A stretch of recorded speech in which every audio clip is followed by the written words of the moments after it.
হ্যাঁ বলো, মন জুড়ে যায় গো। হ্যাঁ,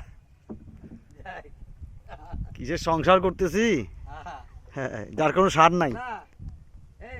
হ্যাঁ, সংসার ধর্ম হচ্ছে বড় ধর্ম তো, সে তো বটে, কিন্তু সার নাই গো। হ্যাঁ, কিন্তু সার বস্তু নাই না, অসার। অসার। কে কার কথা ভাবে? গানটা করো, গলাটা খুব ভালো লাগলো তোমার গানের গলা। করলাম তো দাদা, এখন তাহলে অন্য একটা করি আবার। হ্যাঁ, ওরে দিন বন্ধুরে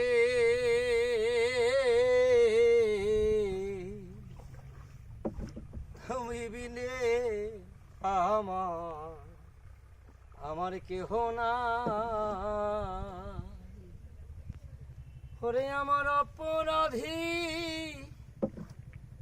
দেহ লইয়া বলো আমি কোথায় যাই ভবে, আমার কেহ নাই।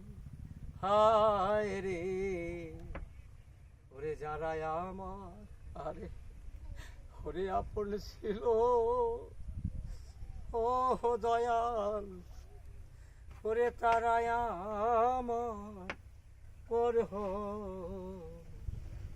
হইল রে। যারা আমার আপন ছিল তারাই আমার পর হইল। আমার আপন বলতেটা কি বোঝায়? এই সংসারে আমার আপনজনটা কি? আমার মানব জীবনে আপনজন হচ্ছে দুটো নয়ন, দুটো কর্ণ, দুটো নাসিকা, একটি বদন, হ্যাঁ, দুটো হস্ত, দুটো পদ।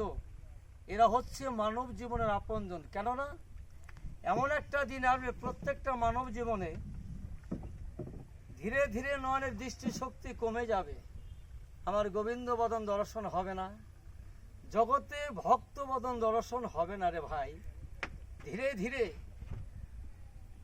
কর্ণ দিয়ে যে হরিকথা কৃষ্ণ কথা শ্রবণ করব সেটাও কমে যাবে। কেন? তখন শোনার শক্তি থাকবে না।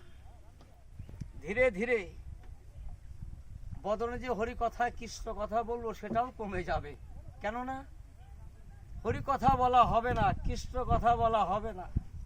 ধীরে ধীরে এই হস্ত দিয়ে বাগানে বাগানে গিয়ে পুষ্প চয়ন করে এনে মালা গেথে আমি যে রাধা গোবিন্দ যুগল গলায় পরাবো, জগতে ভক্ত সেবা দিব, সেটাও হবে না, কমে যাবে।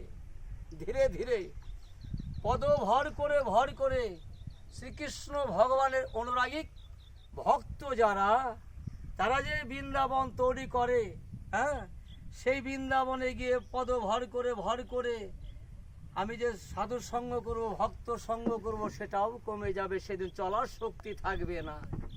এরা হচ্ছে জাগতিক জগতে মানব জীবনের আপনজন।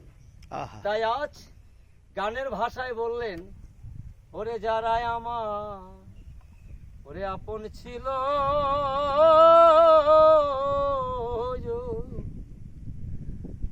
ওরে তারাই আমার পর হইল রে। ওরে আমার মনের দুঃখ মনে রইল বোঝার মতো, এমন বান্ধব না আমার কেহ না। আহা আহা, হায় রে, ওরে দোষ ইন্দ্রিয়